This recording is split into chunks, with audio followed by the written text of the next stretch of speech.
When you hear the name Friedrich Nietzsche, what comes to mind? For a lot of people, it's words like nihilism, despair, maybe even darkness. But what if I told you that the popular image of Nietzsche is almost entirely wrong? Today, we're going to look past all the myths to find a philosophy that is shockingly, powerfully, and deeply life-affirming. This is probably his most famous line, right? God is dead.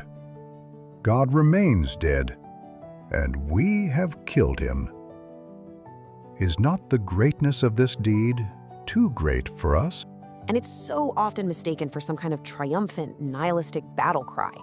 But if you actually read it in context, it's the exact opposite. It's not a celebration, it's a lament. He's staring into the abyss left by the collapse of religious faith and asking this terrifying question: now that we've lost our ultimate source of meaning and morality, what do we do now? You see, these misunderstandings, some accidental, some very deliberate, have painted him as this guy who just wanted to tear everything down. But our goal here is to clear the air, to strip away those layers of misinterpretation and see him for what he truly was, a passionate and powerful affirmer of life itself. So, to get started, we need to understand his method. He famously talked about philosophizing with a hammer, which, sounds incredibly destructive. But what kind of hammer was he actually talking about? And this is the crucial distinction. We're not talking about a sledgehammer meant to smash things to bits. Think of it more like a doctor's reflex hammer, a diagnostic tool. Nietzsche wanted to gently tap on our most deeply held beliefs, our idols, to listen, to hear if they rang true and healthy, or if they sounded hollow, decayed from the inside. And we absolutely can't talk about the myths without addressing the biggest one, his supposed connection to Nazism. This is the result of a tragic betrayal that happened after his death. His sister, Elizabeth, who was a fervent German nationalist, took control of his unpublished work and twisted it, editing and rearranging it to fit an ideology that he would have found absolutely repulsive. And the thing is, in his own lifetime, Nietzsche couldn't have been more clear. He was fiercely, explicitly against the anti-Semitism and nationalism his sister believed in. He literally broke off relationships over it. So let's be crystal clear. To understand Nietzsche, you have to separate him from the ghost of Nazism that his sister helped create.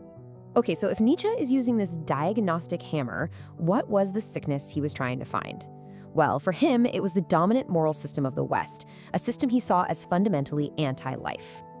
What did he mean by life-denying? Well, his diagnosis was that this entire value system had taught humanity to be ashamed of its own instincts. He argued it essentially turns us against our own nature, against our strength, and against our connection to the only world we actually have. This one, right here, right now. He looked at concepts like sin and guilt, and he didn't see a path to virtue. He saw psychological tools that make us feel weak, small, and sick. The constant focus on an afterlife, for him, devalues our real lived experience. And even virtues like pity and humility, he argued actually suppress the very natural drives that could lead us to greatness and strength. This quote just nails his diagnosis perfectly. He saw this morality as having flipped reality completely on its head. It takes everything that weakens us and drains life and calls it good or true, while it condemns all of our powerful, life-affirming instincts as evil or false. So if our values are sick, what did Nietzsche see as the fundamental nature of a healthy life? And this brings us to his most famous, and again, most misunderstood concept. Okay, let's be really clear here. The will to power is not about dominating other people, politically or militarily. That's a common mistake. It's a much deeper idea. It's this basic, fundamental impulse in everything that lives to strive, to overcome resistance, to expand, and to become more than what it already is. Think of a seed breaking through concrete, or an artist pushing to master their craft. That's the will to power. This is such a radical way to look at life's purpose. For Nietzsche, just staying alive, simple self-preservation isn't the main goal. The primary drive is to express your power, to use your abilities, to grow. He says survival is often just a byproduct of that much more fundamental striving. Exactly.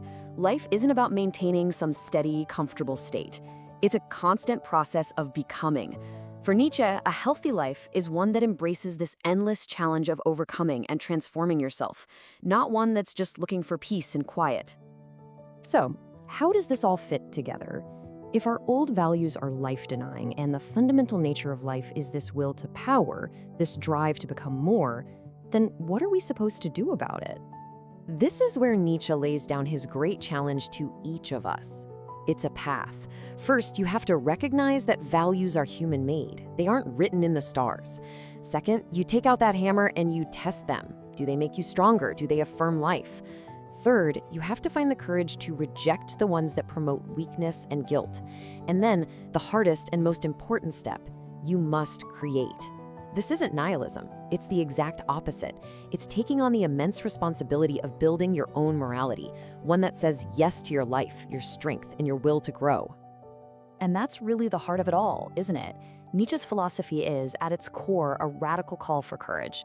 The courage to question everything, to stand alone if you have to, and to take on the difficult, sometimes scary, but ultimately rewarding task of defining your own existence, to truly own yourself. That's the challenge she leaves for every single one of us. And the question is, are we willing to pay that price?